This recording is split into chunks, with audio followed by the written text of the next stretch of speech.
Hello, my dear students. How are you all? I hope you all are fit and fine. This is Sonia Kaushik, and we are going to start our new unit, reproduction. Before starting, I just want to give you an idea that you all are preparing for board, and I hope most of you are also preparing for NEET as well. You all are preparing for your state boards as well as for NEET.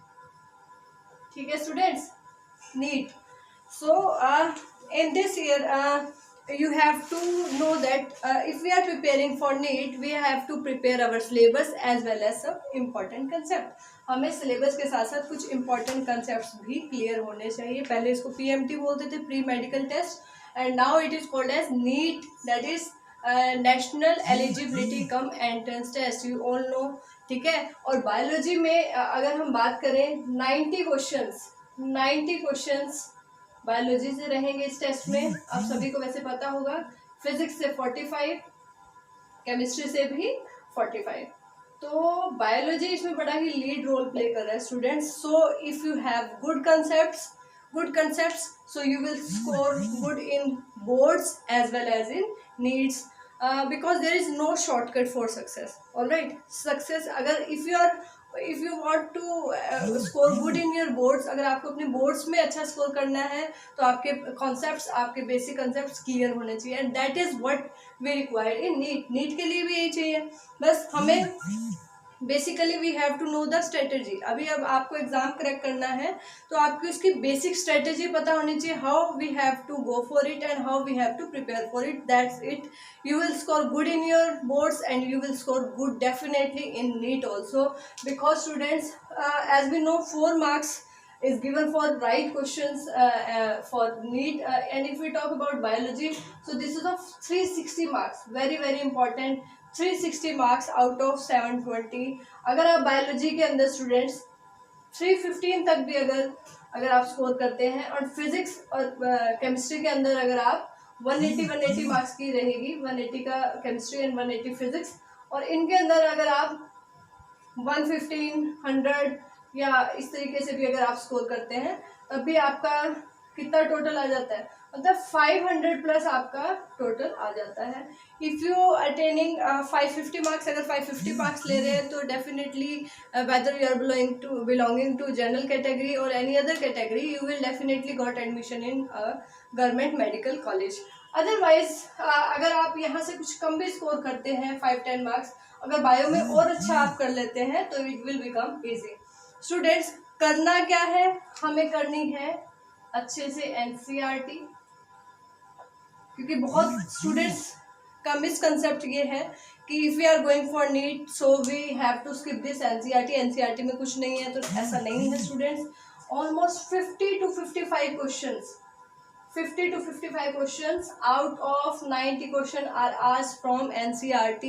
आप boards के लिए prepare कर रहे हैं, you are preparing your NCERT, तो NCERT आप prepare करेंगे, और उसके अलावा आपको क्या प्रिपेयर करना है, कैसे प्रिपेयर करना है, I will definitely help in you for that. मैं उसी के लिए आपकी हेल्प करूँगी स्टूडेंट्स. सो आपको एक बेसिक आइडिया क्लियर हो गया होगा what is NEET, how you can prepare for NEET, and if you are going for board. ये सिमिलर ऐसा है students, like you have a race. अगर आप एक रेस में हैं और एक फर्स्ट हर्डल आप क्रॉस करें, सेकेंड हर्डल, तो first hurdle is your board and second is target is your NEET definitely. Alright students, so the students who are willing in having this NEET course, so I will help you in that also. So now coming to the topic, आज हम क्या topic discuss कर रहे हैं students. In 12th biology, first unit is for reproduction, and in this unit there are total 4 chapter. In first chapter we will discuss reproduction in organism. इसमें आपको general idea मिलेगा different तरह के organisms में किस तरह से रिप्रोडक्शन होता है, किस तरह से वो अपनी रेस को कंटिन्यू करते हैं, किस तरीके से वो अपनी प्रोजेनी को, अपने ऑफस्प्रिंग्स को जो है आगे बढ़ा रहे हैं. Is this clear? अपने जनरेशन को वो कैसे कंटिन्यू कर रहे हैं, बेसिकली हम लोग रिप्रोडक्शन में ये करने वाले हैं. सेकेंड चैप्टर में हम करेंगे reproduction in flowering plants. Flowering plants के अंदर, बिकॉज स्टूडेंट्स प्लांट्स 2 तरह के हैं, flowering and non flowering, and flower is the reproductive part of plant. जैसे हमारे अंदर male and female sex organs are different, similarly in case of plants flower is a you can say reproductive organ. तो second chapter में हम discuss करेंगे reproduction in flowering plant.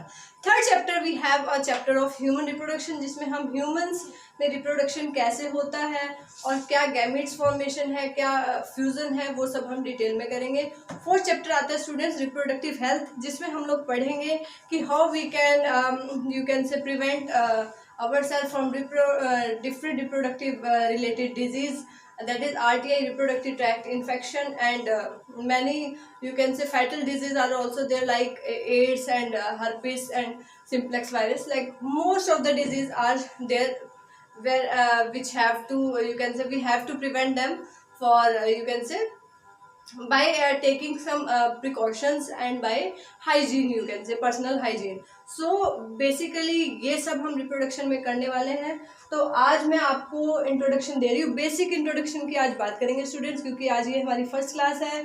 I am not going in detail today, I am just giving you the basic idea of chapter introduction, and even next lecture we will go in little detail.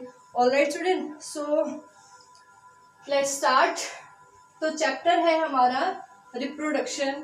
First chapter में आएगा student reproduction in organisms. Different organisms में कैसे reproduction होता है, you all know. और organisms क्या हैं? They may be plant, they may B animal, they may be microorganism, all that included in living organism. Alright student, तो आज के लेक्चर में I am going to give you an idea what is reproduction, what are its main types, vegetative propagation क्या है, reproductive cycle क्या है, और क्या क्या स्टेप्स सेक्सुअल रिप्रोडक्शन के अंदर होते हैं, पार्थिनोजेनेसिस क्या है, डिफरेंट तरह के गैमेट्स कैसे बनते हैं, कैसे वो फ्यूज होते हैं। तो आज मैं आपको बेसिक आइडिया दूंगी। अगर हमें लगेगा तो एक और बेसिक इंट्रोडक्शन का चैप्टर में लेक्चर में एक और लूँगी बीच में, और उसके बाद फिर हम लोग अपना नीड स्पेसिफिक चैप्टर ये स्टार्ट करेंगे। Alright student, so I am giving you basic idea of reproduction.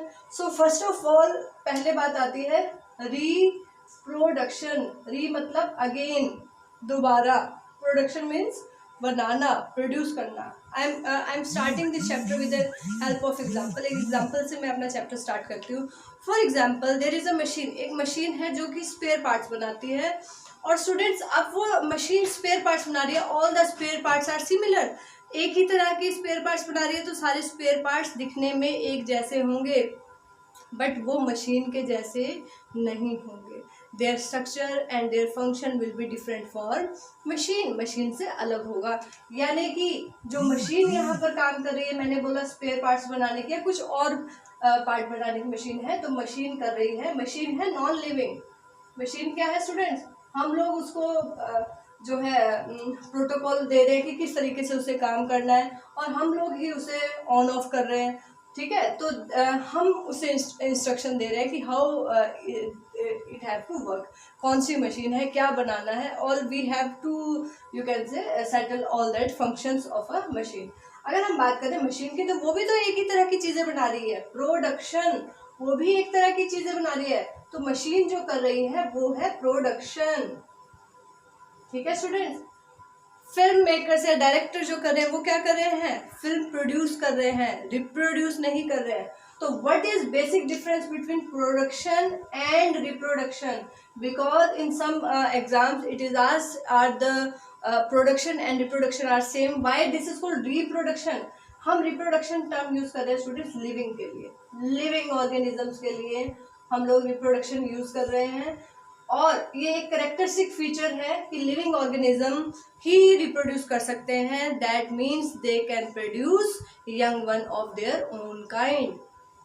अपने जैसे ऑर्गेनिजम्स को जो वो जन्म दे सकते हैं। If you see, offspring of humans are like human, kittens of cat are like kittens, if you see cubs of a lion, they are exactly like lion.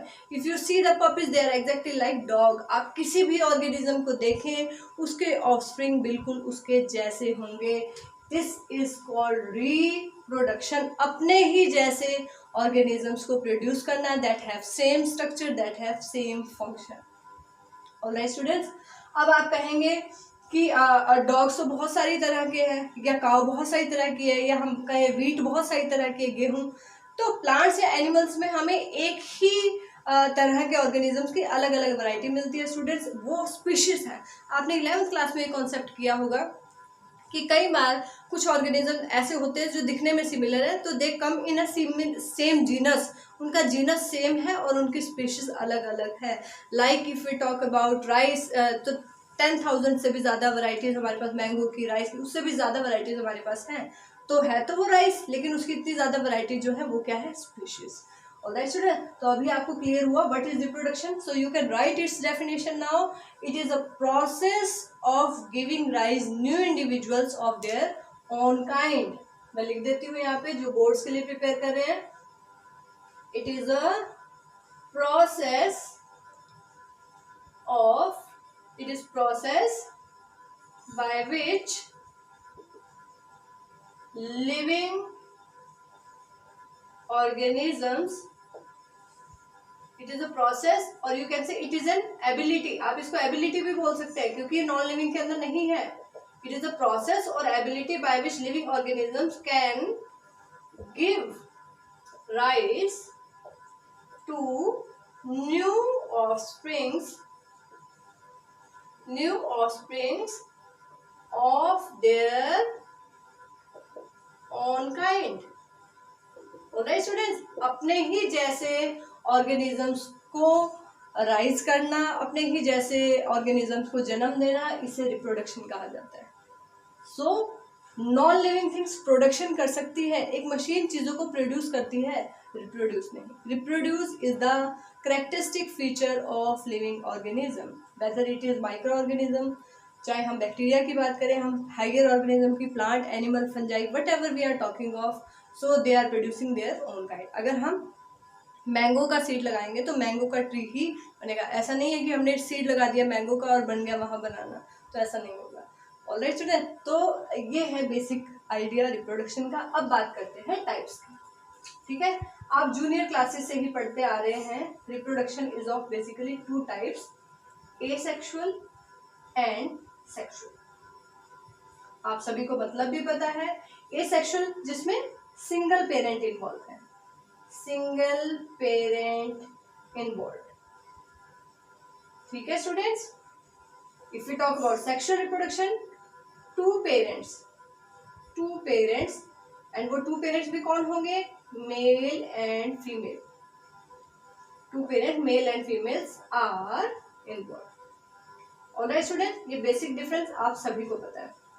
Now इसमें क्या होंगे, कोई गैमीट्स नहीं बनेंगे, no gamete formation, no gametes formation, कोई gamete नहीं बनेगा। Gametes क्या है, जैसे अगर हम ह्यूमन बींग्स की बात करें, मेल्स के अंदर स्पर्म और फीमेल्स के अंदर ओवा, इनको गैमीट्स कहते हैं। Student, gamete is a common term for you can से दिस स्पर्म एंड ओवा, एक कॉमन टर्म हम यूज करते हैं। प्लांट्स के अंदर गैमीट्स की बात करें, डिटेल में भी करेंगे, sexual reproduction in flowering plants. Plants के अंदर अगर हम बात करें, जैसे हमारे ह्यूमन मेल के अंदर स्पर्म होते हैं, ऐसे ही प्लांट्स में पॉलन ग्रेन्स होते हैं, जिनको ट्यूब सेल भी कहते हैं, जिनको माइक्रोस्पोर भी कहते हैं। We will go in detail in next lecture, means whenever we discuss chapter of reproduction in flowering plant. Alright, so single parent जब गैमीट्स बनेंगे ही नहीं तो उनका फ्यूजन भी नहीं होगा। और इसके अंदर क्या होगा, सेक्सुअल रिप्रोडक्शन के अंदर स्टूडेंट्स 2 पेरेंट्स इन्वॉल्व है, मेल और फीमेल पेरेंट दोनों गैमीट्स बनाएंगे। मेल पेरेंट स्पर्म बनाएगा, फीमेल पेरेंट ओवा बनाएगी। तो क्या होगा, गैमीट फॉर्मेशन होगा, जिसको हम क्या कहेंगे, gametogenesis. Gametogenesis, process of formation of gametes. Gametes के बनने को क्या कहते हैं, गैमीटोजेनेसिस। ऑलराइट स्टूडेंट्स, अब इसमें सिंगल पेरेंट इन्वॉल्व है, तो अगर एक बैक्टीरिया है वो डिवाइड करके नए सेल्स बना रहा है, तो वो कैसे होंगे, बिल्कुल पेरेंट सेल के जैसे। तो इसमें जो ऑर्गेनिज्म प्रोड्यूस होंगे उनको हम कहेंगे clone. Very very important term, ये नीट के लिए इंपॉर्टेंट है स्टूडेंट्स। क्लोन क्या है, it is a group of individuals that are exactly same in structure and function. They are morphologically similar, they are functionally similar. ऐसे group को क्या कहेंगे, क्लोन। यानी कि एसेक्सुअल रिप्रोडक्शन से जिस तरह के ऑर्गेनिजम्स बनेंगे उनको क्या कहेंगे, क्लोन। और अगर हम सिंगल इंडिविजुअल की बात करें, उस पूरे ग्रुप को हम कहेंगे जो एसेक्सुअल रिप्रोडक्शन से बने हैं ऑर्गेनिज्म, उन ऑर्गेनिजम्स के ग्रुप को कहेंगे क्लोन। और अगर सिंगल इंडिविजुअल की बात करें तो उसको कहेंगे रैमिट, सिंगल इंडिविजुअल। ठीक है स्टूडेंट्स, उसको हम क्या कहेंगे, रैमिट। क्लोन क्या होंगे, इनकी डेफिनेशन बोर्ड में आ जाती है स्टूडेंट। सो द इंडिविजुअल्स और the group of organisms that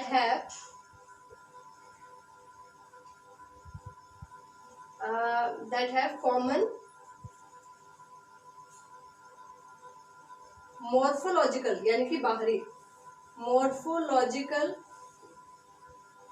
and functional, जो दिखने में और काम करने में morphological and functional similarities, they have common morphological similarities कहें या फिर characteristics, similar characteristics, group of organism that have common morphological and functional characteristics। ठीक है स्टूडेंट, और उस सिंगल इंडिविजुअल की बात करें तो उसको रैमिट कहते हैं। तो अब बात आती है, अभी आपको पता लग गया सेक्सुअल रिप्रोडक्शन में गैमीट्स बनेंगे, तो फिर क्या होगा, गैमीट्स बनने के बाद उनका फ्यूजन भी होगा। गैमीट्स के फ्यूजन को आपने पढ़ा है, क्या बोलते हैं, फर्टिलाइजेशन। यहाँ एक और टर्म बताती हूँ जो कॉम्पिटिशन्स में आती है, सिनगैमी। फर्टिलाइजेशन को, फ्यूजन ऑफ गैमीट्स को फर्टिलाइजेशन और सिनगैमी भी कहा जाता है। Important term student, note here. तो यहाँ फ्यूजन होगा, फिर क्या होगा, फ्यूजन के बाद जाइगोट बनेगा। ठीक है ना, स्पर्म और ओवा फ्यूज करते तो क्या बनता है, जाइगोट। जाइगोट के बाद क्या बनेगा, एम्ब्रियो। इस प्रोसेस को क्या बोलते हैं, एम्ब्रियोजेनेसिस। फिर उस एम्ब्रियो से पूरा फुली डेवलप्ड क्या बन जाएगा, ऑफस्प्रिंग। ठीक है स्टूडेंट्स, तो ये बेसिक्स आइडिया है सेक्सुअल रिप्रोडक्शन का, आप सभी को पता है। आते हैं एसेक्सुअल रिप्रोडक्शन पे। ठीक है, ये कई तरीके से हो सकती है स्टूडेंट्स, जैसे फिजन से, फिजन फिजन। फिजन का मतलब क्या है, जैसे एक बैक्टीरियल सेल हमारे पास है, अगर वो डिवाइड करके दो बैक्टीरियल सेल में कन्वर्ट हो गई तो इसको क्या कहेंगे, फिजन। दो सेल्स बने हैं तो क्या कहेंगे, बाइनरी फिजन। बाई मतलब टू, बाइनरी फिजन। और अगर इससे ज्यादा ऑर्गेनिज्म बने हैं तो उसको क्या कहेंगे, मल्टीपल फिजन। क्या कहेंगे स्टूडेंट्स, मल्टीपल फिजन। और ये ज्यादातर अमीबा में देखी जाती है। अमीबा एक यूनिसेलुलर ऑर्गेनिज्म है जो प्रोटोजोन्स के अंदर आता है। बाइनरी फिजन भी हो सकती है बेटा अमीबा के अंदर। देखिए इरेगुलर स्ट्रक्चर है, तो अगर हम बात करेंगे धीरे धीरे इस तरीके से डिफ्रेंशिएट होगा और ultimately give rise to two cells. अब एक और यहाँ इंपॉर्टेंट बात बताती हूँ, जब भी बैक्टीरियल सेल के फिजन से दो सेल बनेगी या मल्टीपल फिजन अमीबा के अंदर होगा तो ज्यादा सेल बनेगी। ये जो नई सेल है, पुरानी सेल जिससे बनी है उसको कहते हैं पेरेंट सेल। क्या कहते हैं, पेरेंट सेल। और ये जो नई सेल बनी है स्टूडेंट्स, इनको कहते हैं डॉटर सेल। अब कुछ स्टूडेंट्स पूछते हैं, जब भी कोई सेल डिवाइड करती है, चाहे वो हमारे अंदर है, बैक्टीरिया के अंदर है, किसी भी ऑर्गेनिज्म के अंदर, जब भी कोई नई सेल बनती है तो उनको डॉटर सेल क्यों कहते हैं, सन क्यों नहीं बोलते उनको, son cells. Why they are specifically called daughter cell. तो here is a logic students, because only daughter can give rise to new individuals, only daughter have ability to reproduce, not in son. That's why new cells are called daughter cells. Alright student, so basically अगर आपको students कोई भी subject अगर आपको करना है, whether it is physics, chemistry और biology, do it with interest. इसको आप इंटरेस्ट के साथ करें। देखिए आपने मेडिकल लिया है, आप 11th कर चुके हैं, 12th में आए हैं, आपको अगर सक्सेसफुल होना है तो कोई भी शॉर्टकट आपके पास नहीं है। Whether you have to go for good marks, चाहे आपको अच्छे मार्क्स लेने हैं, नीट करना है या नहीं करना, अगर किसी भी फील्ड में अगर आपको जाना है तो you have to give hard work. और हार्ड वर्क कब होगा, जब आपका सब्जेक्ट में इंटरेस्ट होगा। और इंटरेस्ट कब होगा, जब आपको चीज़ें अच्छे से समझ आएंगी। समझ कब आएंगी, जब आप उसको अच्छे से पढ़ेंगे। ठीक है, तो अपने सब्जेक्ट्स को दिल लगाकर पढ़ने की कोशिश कीजिए। पहले टॉपिक को बेसिक्स क्लियर कीजिए, then step by step you can go. ठीक है, कॉम्पिटिशन्स करने वाले बच्चे कुछ अलग नहीं करते हैं, वो बेसिक से ही जाते हैं। चलिए कमिंग टू द कॉन्सेप्ट, तो फिजन एक तरह का टाइप हो गया एसेक्सुअल रिप्रोडक्शन का। और क्या बात करेंगे हम, और टाइप्स की बात करते हैं एसेक्सुअल रिप्रोडक्शन की स्टूडेंट्स। ये फ्रेगमेंटेशन भी हो सकता है। फ्रेगमेंटेशन क्या होगा, अगर सपोज कीजिए एक ऑर्गेनिज्म है प्लेनेरिया, उसको हमने डिफरेंट फ्रेगमेंट्स में कट कर दिया, अब हर फ्रेगमेंट से नया ऑर्गेनिज्म बन जाए। हमने एक ऑर्गेनिज्म प्लेनेरिया को 3 पार्ट्स में कट कर दिया और हर पार्ट से नया ऑर्गेनिज्म बन जाए, इसको क्या बोलेंगे, फ्रेगमेंटेशन। यहाँ एक और टर्म मैं आपको बताऊंगी, वो टर्म है रीजनरेशन। ठीक है स्टूडेंट्स, रीजनरेशन क्या होता है, आपने देखा होगा समटाइम्स लिजर्ड अंडरगो ऑटोटॉमी। कई बार लिजर्ड की पूंछ अगर कहीं फंस जाती है तो वो अपनी पूंछ को वहीं छोड़ देती है, दैट मूव अगेन। तो वो अपनी पूंछ को मतलब कट करके छोड़ देती है वहीं, उसको स्पेसिफिकली बोलते हैं ऑटोटॉमी। एंड समटाइम्स आप देखते हैं कि उस छिपकली की पूंछ कुछ समय के बाद दोबारा आ जाती है। And similar example we can take, we are cutting our hairs, we are cutting our nails, again there regrow, that power is called regeneration. हमारी बॉडी में अगर बात करें तो लीवर के अंदर बहुत अच्छी पावर है, पैनक्रियाज के अंदर बहुत अच्छी पावर है रीजनरेशन की। ठीक है स्टूडेंट, तो बात करते हैं फ्रेगमेंटेशन आपको समझ आ गया, फिजन आपको समझ आ गया। जब 1 से 2 सेल बनेंगी तो बाइनरी फिजन ज्यादा बनेगी तो मल्टीपल फिजन। शेप्स के आधार पे भी अलग अलग हो सकती है स्टूडेंट्स। अगर वो फिजन अगर इस डायरेक्शन में है तो ट्रांसवर्स कहेंगे, अगर लॉन्गिट्यूडनल है तो उसको लॉन्गिट्यूडनल कहेंगे। वो हम सब डिस्कस करेंगे जब हम नीट स्पेसिफिक लेक्चर लेंगे। ऑलराइट, तो फ्रेगमेंटेशन हो सकती है, रीजनरेशन हो सकती है। एंड अगर हम बात करें students budding, very important, budding पता है क्या होती है, आपने देखा होगा घर में कई बार पोटैटो अगर ज्यादा टाइम अगर उनको हो गया तो उनमें आई बर्ड्स निकल आती हैं, देखा है। अगर उस पोटैटो को जिसमें आई बर्ड्स निकली हैं उसको अगर हम सॉइल में लगा दें तो it will give rise to a new plant. इसको क्या बोलते हैं, ये जो आउटग्रोथ है, एक्सटर्नल आउटग्रोथ, ये जो है इसको क्या बोलते हैं, बडिंग। स्टूडेंट्स, ईस्ट के अंदर भी अगर हम बात करें, ईस्ट एक यूनिसेलुलर फंजाई है, उसके अंदर भी इस तरह से ग्रोथ आउटग्रोथ आप देखेंगे तो इसको क्या कहेंगे, बडिंग। अगर इस outgrowth, if this outgrowth is detached from the parent cell so it can give rise to new cell, इसको हम बडिंग कहेंगे। एक नीट स्पेसिफिक क्वेश्चन बताती हूँ कैसे आता है। देखो बडिंग आपको समझ आ गया। अगर अब बडिंग अगर बॉडी के बाहर हो रही है तो इसको एक्सटर्नल बडिंग कहेंगे, एक्सटर्नल बडिंग। अंदर हो रही है तो इसको क्या बोलेंगे, इंटरनल बडिंग। एक्सटर्नल बडिंग अगर बाहर हो रही है, इंटरनल बडिंग अगर अंदर हो रही है। अब एक्सटर्नल का एग्जांपल तो आपने देख लिया पोटैटो के अंदर और ईस्ट के अंदर। ठीक है, ईस्ट यूनिसेलुलर फंजाई है स्टूडेंट, फंजाई मल्टी सेलुलर भी हो सकती है, ईस्ट यूनिसेलुलर भी। एक्सटर्नल बडिंग आपने देखा किसके अंदर, ईस्ट के अंदर आपने देख लिया। ठीक है, पोटैटो के अंदर आपने देख लिया आई बर्ड्स है। इंटरनल बडिंग किसके अंदर होती है, स्पॉन्जिस। आपने फाइलम पॉरीफेरा किया होगा 11th में, phylum porifera and the organism of phylum porifera are commonly called sponges, क्योंकि उनकी बॉडी में पोर्स होते हैं, स्पंज के जैसा उनकी बॉडी जो है वाटर्स को इनटेक कर सकती है और चीज़ों को जो है पोर्स के थ्रू ही बाहर भेज सकती है, मेन पोर के थ्रू। ऑस्ट्रिया ऑस्कुलम आपने पढ़ा होगा। तो स्पॉन्जिस के अंदर अगर हम देखें, उनकी बॉडी के अंदर उनके जो है इंटरनल स्पोर्स बनते हैं और उनको जिम्यूल्स कहते हैं, GEMMULES, उनको क्या कहते हैं। तो बडिंग इंटरनल भी हो सकती है, एक्सटर्नल भी हो सकती है। ठीक है स्टूडेंट्स, अब हम बात करते हैं प्लांट्स की। प्लांट्स भी जैसे और ऑर्गेनिज्म हमने देखा कि सेक्सुअल और एसेक्सुअल दोनों तरीके से रिप्रोड्यूस करते हैं, ऐसे ही अगर हम बात करें प्लांट्स की, so they also have both modes of reproduction, क्योंकि वो भी लिविंग ऑर्गेनिज्म है तो उनके अंदर भी सेक्सुअल रिप्रोडक्शन भी हो सकती है और एसेक्सुअल भी हो सकती है। प्लांट्स के अंदर एसेक्सुअल रिप्रोडक्शन को एक स्पेशल टर्म दी गई है जिसको बोलते हैं वेजिटेटिव प्रोपेगेशन। लेट मी रब द बोर्ड। तो एसेक्सुअल रिप्रोडक्शन प्लांट्स में क्या कहते हैं स्टूडेंट्स, उसको वेजिटेटिव प्रोपेगेशन। वैसे हम प्लांट्स कैसे ग्रो करते हैं, कोई नया प्लांट हमने ग्रो करना हो तो कैसे ग्रो करते हैं, कोई सीड लगाते हैं हम, फिर सीड जर्मिनेट होता है and that will give rise to a small plantlet और फिर धीरे धीरे बड़े होके वो प्लांट क्या बन जाता है, ट्री बन जाता है।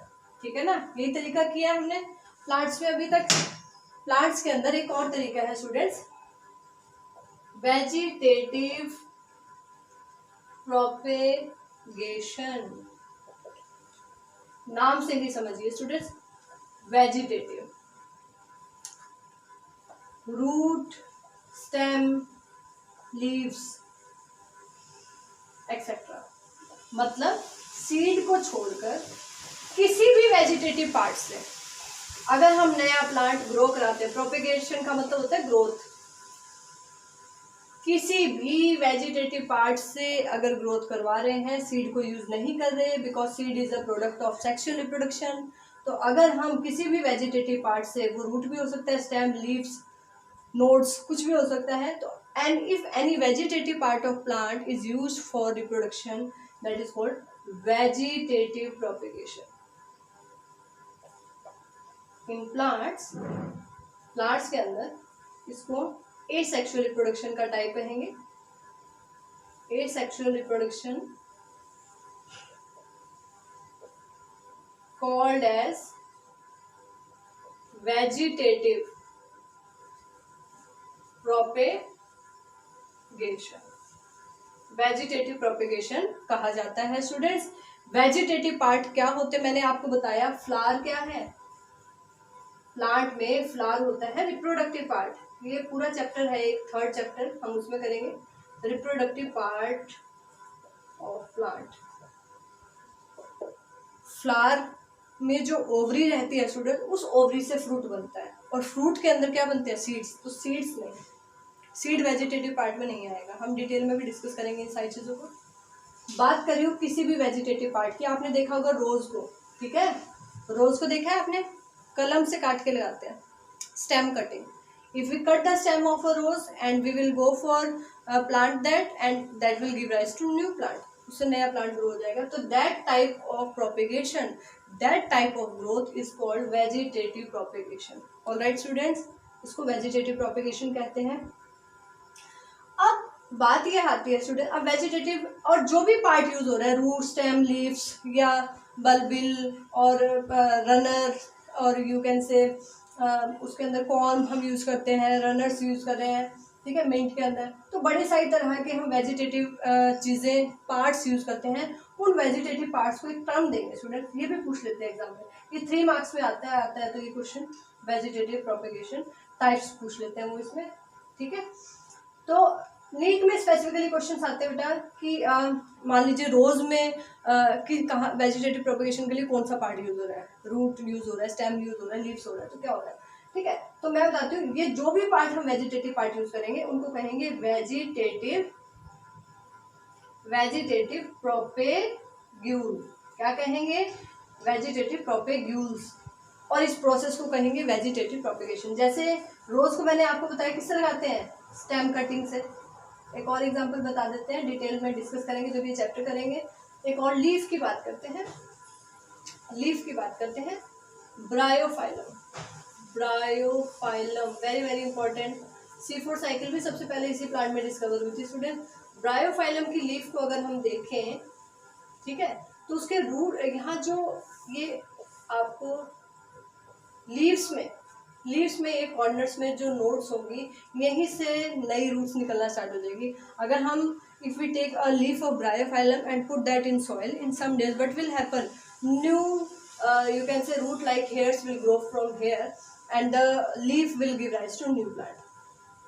ये हम ब्रायोफाइलम के अंदर बात करें तो कुछ भी पार्ट हम यूज कर सकते हैं, रूट भी, स्टेम भी, लीव्स भी। तो जो भी पार्ट हम यूज कर रहे हैं उसको वेजिटेटिव प्रोपेगेशन कहते हैं। ये नेचुरल तरीके से भी होता है, आर्टिफिशियल तरीके से भी होता है, वो भी हम डिटेल में डिस्कस करेंगे, ठीक है, जब ये चैप्टर करेंगे। आज मैं ब्रीफ आइडिया दे रही हूँ ओवरऑल, ताकि आपको पता लग जाए रिप्रोडक्शन चैप्टर में हम क्या क्या करने वाले हैं, फर्स्ट चैप्टर में। एक और आज मैं आपसे बात करूंगी, वो है जुवेनाइल फेज। ये स्टूडेंट्स, ये टर्म कंपटीशन और बोर्ड दोनों के लिए इंपॉर्टेंट है। जुवेनाइल फेज, देखिए, it is a phase in reproduction. हाँ, अभी हम बात करें किसकी, juvenile phase. So students, whenever the living organisms come up to sexual maturity and that the organisms are ready for sexual reproduction, before that a phase comes that is called juvenile phase। यानी कि reproductive maturity आने से पहले किसी भी living organism के अंदर जो फेस आता है उसको क्या बोलते हैं, जुवेनाइल फेज। एनिमल्स में इसको जुवेनाइल फेज कहते हैं, और प्लांट्स में इसी को क्या कहते हैं, वेजिटेटिव फेज। ऑलराइट स्टूडेंट्स, किसमें कहते हैं? प्लाज्मा। क्या है ये? It is a face in life of organisms just before the reproductive maturity। Reproductive maturity से जस्ट पहले जो स्टेज आती है, जो फेस आती है, उसको क्या कहते हैं? वेजिटेटिव। और स्टूडेंट, इसके बाद ऑर्गेनिज्म लाइक यू कैन से लाइक प्यूबर्टी की एज अगर हम बात करें, जो रिप्रोडक्टिव ऑर्गन्स की डेवलपमेंट होती है that is in the peak in case of puberty. So before that you can say the phase that come in life of organism, that is called juvenile phase, in which the reproductive parts are actually developed or matured for sexual reproduction। ठीक है students, एक और term आपको बता देती हूँ जाने से पहले, दिस इज पार्थिनोजेनेसिस। अगर एक ही gamete, for example ova, without any fertilisation give rise to new individual, means a single gamete like female gamete ova give rise to new individual, new offspring without any fertilization, that process is called parthenogenesis। उसको parthenogenesis बोलते हैं। Honey bee में देखने को मिलती है student, जिसमें egg जो है या ओवा हम कहें वो डायरेक्ट जो है ऑर्गेनिज्म के अंदर डेवलप हो जाता है, न्यू ऑर्गेनिज्म के अंदर, और without any fertilisation, that is called parthenogenesis. So I have give you the basic idea of chapter first, that is very very important. So I hope you have understand the topic, and for better understanding go reading through your NCERT also, alright? So meet you soon in next lecture, and if you like the video please hit the like button and tell me your response in the comments. Thank you.